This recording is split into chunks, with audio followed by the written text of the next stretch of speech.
Hello everyone, and welcome back to the channel. Today, we rejourning back in time to one of the most pivotal and brutal conflicts in human history. The Battle of We all know the broad strokes, the heroic defense, the brutal street fighting, the eventual encirclement and surrender of the German Sixth Army. It was a turning point on the Eastern Front, a moment that sealed the fate of the Third Reich. But what if I told you there is a story within that epic struggle that has remained largely in the shadows? A story not of generals and grand strategies, but of ordinary people caught in the crossfire, who performed an extraordinary, almost unbelievable feat.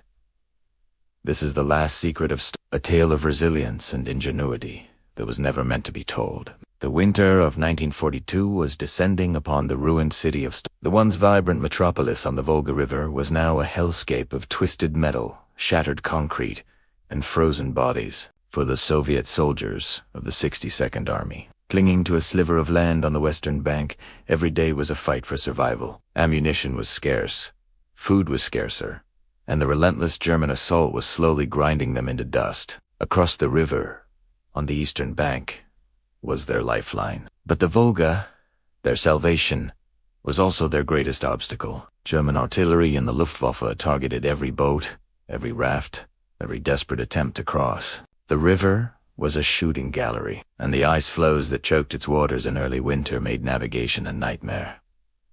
Supplies were dwindling to critical levels. The defenders of Stalingrad were starving, freezing, and facing annihilation. It was in this desperate moment that a completely unconventional idea began to take shape. It wasn't born in a high-command bunker, but among the railway workers and engineers on the eastern bank. They looked at the frozen chaos of the Volga and saw not an obstacle, but an opportunity. Their proposal was audacious, bordering on insane, to build a railway line asterisk on top, asterisk of the river ice. Think about that for a moment.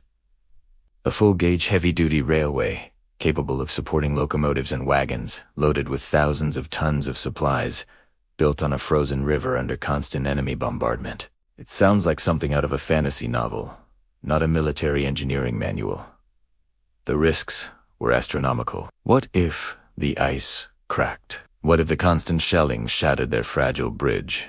A single failure could send an entire train, along with its precious cargo and crew, to a watery grave beneath the ice. Yet, desperation is the mother of invention. The plan, codenamed Ice Road No. 10, was approved. The construction was a race against time and the elements. Thousands of civilians, men and women, joined soldiers and railway engineers. They worked in the biting cold, often under the cover of darkness or blinding snowstorms to avoid German spotter planes. They laid down massive wooden sleepers directly onto the ice, spreading the load. Then, rail by rail, they painstakingly assembled the track. It wasn't a smooth, straight line like a normal railway. It had to curve and weave, following the thickest and most stable sections of ice. Every single joint was a potential point of failure. The engineers used their deep, almost intuitive knowledge of the river, passed down through generations, to read the ice, to understand its groans and shifts, and to know where it would hold. The work was perilous. German artillery shells would scream in, exploding on the ice and sending deadly shrapnel flying. Sometimes, the shells would punch through the surface, creating treacherous holes that had to be quickly patched with a slurry of water and snow that would freeze solid. Workers fell, succumbing to exhaustion, the cold, or enemy fire. Yet, they pressed on, driven by the knowledge that the lives of the city's defenders depended on them. It was a testament to human will, a collective effort against impossible odds. They weren't just building a railway. They were forging a lifeline of hope on a foundation of frozen water. And after weeks of relentless, backbreaking labor, the impossible was achieved. A 30-kilometer railway stretched across the frozen Volga, a dark steel artery ready to pump life back into the dying city. The first train to cross was a moment of incredible tension. Imagine the scene. A heavy steam locomotive, hissing steam into the frigid air, slowly, cautiously inching its way onto the ice. The sleepers creaked, the ice groaned under the immense weight. The driver and his crew knew they were, quite literally, treading on thin ice. But they also knew that the wagons behind them were filled with what the 62nd Army needed most: ammunition, bread, and medical supplies. The train moved at a crawl, its weight distributed as evenly as possible. On the other side, starving soldiers watched, their breath held, praying. The successful crossing of that first train was a miracle. It was followed by another, and then another. For nearly 2 months, this secret ice railway operated, a clandestine supply route hidden in plain sight. Under the cover of night and blizzards, a steady stream of trains made the perilous journey. They brought in tens of thousands of tons of supplies, everything from shells and cartridges to warm winter clothing and letters from home. This secret infusion of resources was a critical factor that allowed the 62nd Army to hold on during the darkest days of the siege.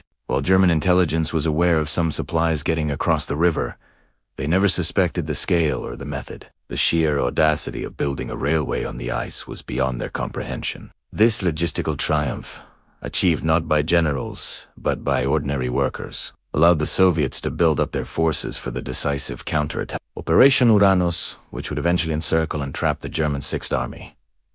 The ice railway was the secret that fueled the victory. So why has this incredible story remained largely unknown? After the war, the official Soviet narrative focused on the grand strategies of the leadership and the raw courage of the soldiers in the trenches. The story of a makeshift railway, built by civilians and engineers, didn't quite fit the polished, heroic, epic they wanted to project. It was seen as a detail, an improvisation born of desperation, rather than a shining example of Soviet military might. The records were filed away. The memories of the workers and engineers faded into local folklore, and the ice road became a footnote in the vast history of the war. Its existence was never formally denied, but it was certainly never celebrated. It became one of the last quiet secrets of the Battle of Stalingrad. This story changes our understanding of the battle. It reminds us that victory isn't just won with bullets and bayonets. It's won with logistics, with ingenuity, and with the unbreakable spirit of ordinary people who, when faced with an impossible task, simply refuse to fail. The workers who laid those rails in the freezing dark, the train crews who drove their precious cargo across a groaning river of ice day, are as much heroes of Stalingrad as the soldiers who fought in the rubble of the Red October factory. Their courage and their cleverness provided the lifeline that kept the city's heart beating. It's a powerful reminder that history is often shaped, not just by famous leaders, but by the quiet, uncelebrated actions of countless unsung heroes. The story of Stalingrad's ice railway is more than just a forgotten piece of military history. It's a profound lesson in resilience. It teaches us that in the face of overwhelming odds, human creativity and determination can find a way. It's a story of hope, built rail by rail, on a foundation of ice and courage. It's a secret that deserves to be told, to be remembered, and to be honored. Thank you so much for joining me on this journey into the past. If you found this story as fascinating as I did, please hit that like button and consider subscribing for more hidden histories. Let me know your thoughts in the comments below. Until next time, stay curious.